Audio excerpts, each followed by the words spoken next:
नमस्कार मित्रांनो, आता आपण संख्याज्ञान विषयी गेल्या ह्याच्यामध्ये आपण भाग बघितले. संख्येबद्दल आपण संख्याज्ञान विषयी आपण शिकलो. संख्याज्ञान मध्ये आपण भाग 1 आणि भाग 2 असे बनवले होते. संख्याज्ञान विषयी आपण संख्येचे मुख्य प्रकार बघितले. संख्येचे मुख्य प्रकार पडतात 4. एक नैसर्गिक संख्या, तुम्ही त्याला इंग्लिश मध्ये नॅचरल नंबर असं म्हणतात. त्याच्यानंतर मूळ संख्या बघितल्या, त्याच्यानंतर समसंख्या बघितल्या आणि विषम संख्या बघितल्या. आणि दुसऱ्या भागामध्ये काय शिकलो आपण, तर संख्येचे उपप्रकार शिकलो. संख्येचे उपप्रकारामध्ये आपण पूर्णांक संख्या असेल, अपूर्णांक संख्या असेल, परिमेय संख्या असेल, अपरिमेय संख्या असतील किंवा वास्तव संख्या, अवास्तव संख्या. आता आपण काय शिकणार आहोत, तर आपण नैसर्गिक संख्या, समसंख्या, विषम संख्या काढण्याची पद्धत शिकणार आहोत. तर आता नैसर्गिक संख्या जर काढायच्या असेल तर तुम्हाला नैसर्गिक संख्या काढण्याचं सूत्र महत्वाचं माहिती पाहिजे, फॉर्म्युला महत्वाचा माहिती पाहिजे. आता नैसर्गिक संख्या काढण्याचा फॉर्म्युला बघा काय, तर नैसर्गिक संख्या बरोबर नैसर्गिक संख्या बरोबर शेवटची संख्या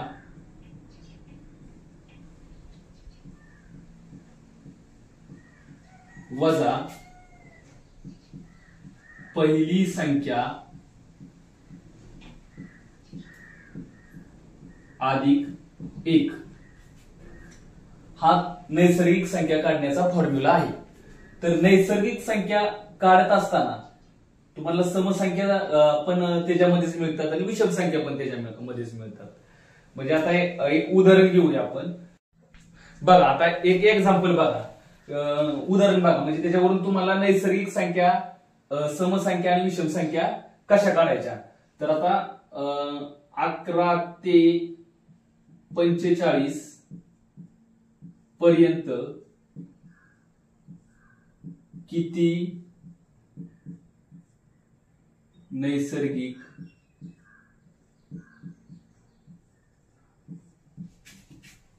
सम आणि विषम संख्या आहे. बघा, प्रश्न काय विचारलाय, 11 ते 45 पर्यंत किती नैसर्गिक सम विषम संख्या आहे. बघा, आता आपल्याला जर नैसर्गिक संख्या काढायची असेल तर तुम्हाला फॉर्म्युला महत्वाचा माहिती पाहिजे. ब्रॅकेटमध्ये शेवटची संख्या वजा पहिली संख्या, ब्रॅकेट पूर्ण आणि प्लस 1 दिलेलं आहे. तर आता बघा, नैसर्गिक संख्येचा फॉर्म्युला शेवटची संख्या, नैसर्गिक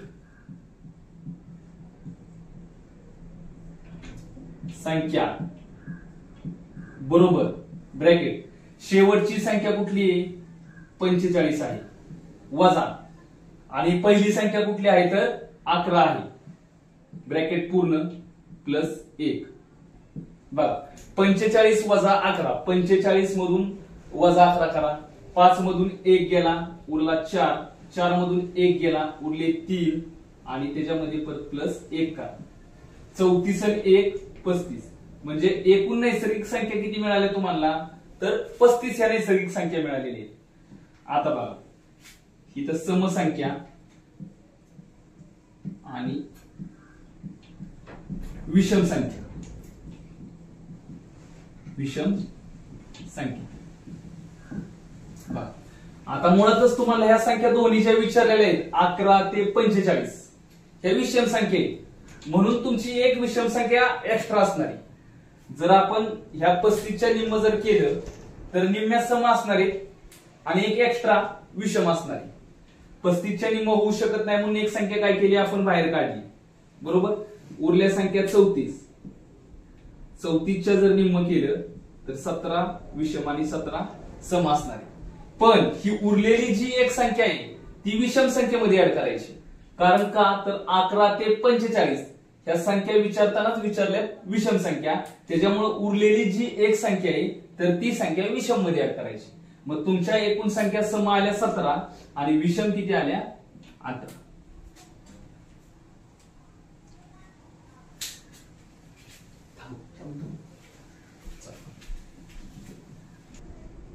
बघा, आता आपण दुसरं उदाहरण बघणार आहोत.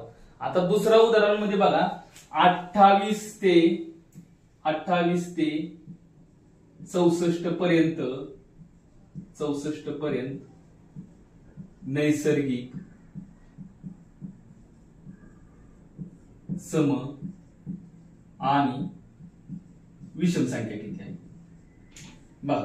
आता तुम्हाला विचारताना काय विचारलंय बघा प्रश्न, तर 28 ते 64. मगाशी तुम्हाला विचारताना दोन्ही संख्या ज्या होत्या त्या विषम संख्या होत्या. आता विचारताना 28 ते 64 ह्या संख्या आहेत सम, मग तुम्हाला एक्स्ट्रा एक समसंख्या मिळणार आहे, कारण संख्या असतानाच कुठल्या संख्या आहेत 28 ते 64. मग आता नैसर्गिक संख्येचं सूत्र बघा काय, नैसर्गिक संख्या बरोबर शेवटची संख्या वजा पहिली संख्या कंस पूर्ण अधिक 1. मग नैसर्गिक संख्या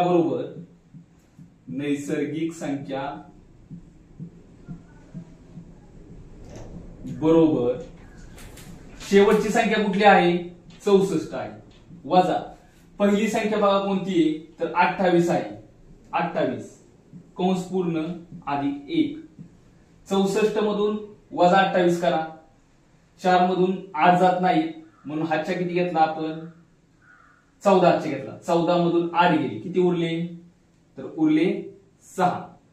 1 हातच्या खाली घेतला, 2 आणि 1 3, 6 मधून 3 गेले तर उरले किती 3 आणि अधिक 1 किती संख्या झाल्या 37. 37 ह्या तुमच्या एकूण नैसर्गिक संख्या झाल्या.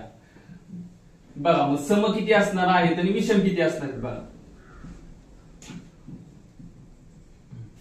आता 37 च्या निम्म होऊ शकत नाही म्हणून एक संख्या मी बाहेर काढली, उरल्या किती 36.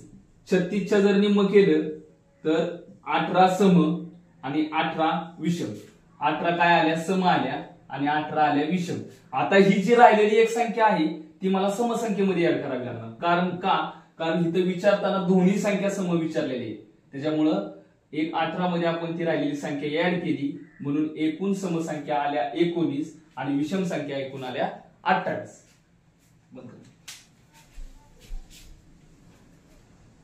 बघा आता उदाहरण आपण आता एक्झाम्पल आपण बघूया, वेगळं एक्झाम्पल बघूया जरा थोडं. आता बघा 17 ते 78 पर्यंत नैसर्गिक सम आणि विषम संख्या काढा. आता संख्या तुम्हाला विचारताना काय विचारलं, एक संख्या विषमी, 17 ही संख्या विषमी आणि 78 ही संख्या असतानाच काय समसंख्या आहे. आणि तुम्हाला 17 ते 78 पर्यंत नैसर्गिक सम आणि विषम संख्या काढायच्या. म्हणजे आता एक संख्या तुम्हाला सम विचारली आणि एक संख्या विचारली तुम्हाला विषम. आता ह्या सम आणि विषम संख्या कशा येणार आहेत सेम येणार आहेत बघा. मग आता आपल्याला सर्वात प्रथम नैसर्गिक संख्या किती आहेत त्या पहिल्यांदा काढून घेऊया. मग नैसर्गिक संख्येचं सूत्र बघा, नैसर्गिक संख्या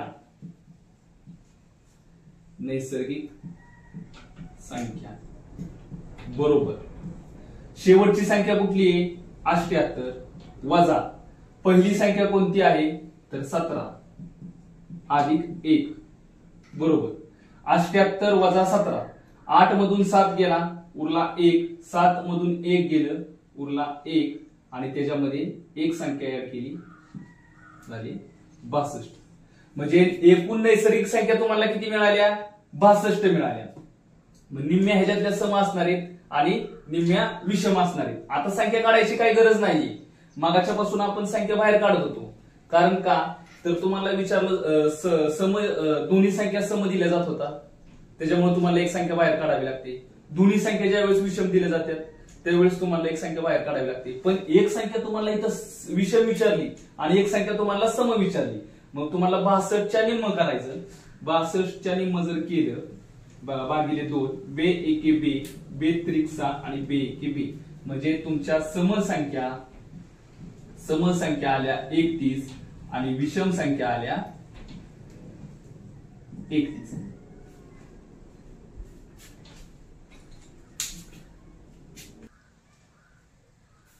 तर हे अशा समसंख्या विषम संख्या नैसर्गिक संख्या काढण्याची पद्धत आहे. तर आता आपण पुढच्या भागात नैसर्गिक संख्या समसंख्या विषम संख्या यांची बेरीज कशी केली जाते हे शिकणार आहोत.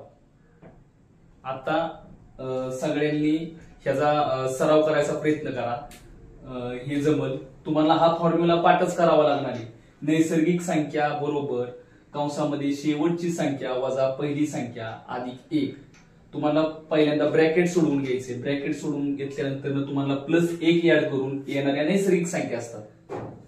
ज्यावेळेस दोन्ही संख्या तुम्हाला सम विचारल्या जाते त्यावेळेस जी संख्या राहते ती तुम्हाला सम मध्ये ऍड करायची. ज्यावेळेस तुम्हाला दोन्ही संख्या विषम विचारली जाईल तर जी एक्स्ट्रा एक संख्या येते तर तुम्हाला ती विषम मध्ये ऍड करायची. आणि ज्या वेळेस दोन्ही संख्या सेम येणार आहे त्यावेळेस तुम्हाला प्रश्न असा येणार आहे की एक संख्या सम विचारली जाणार आहे आणि एक संख्या विषम विचारली जाणार आहे. तर आता पुढच्या भागामध्ये आपण बघायचं नैसर्गिक संख्या समसंख्या यांची बेरीज बघणार आहोत. तर आता चॅनलला कुणी जर सबस्क्राईब केलं नसेल तर आपल्या चॅनलला सबस्क्राईब करा, कमेंट करा, शेअर करा आणि लाईक करा. धन्यवाद.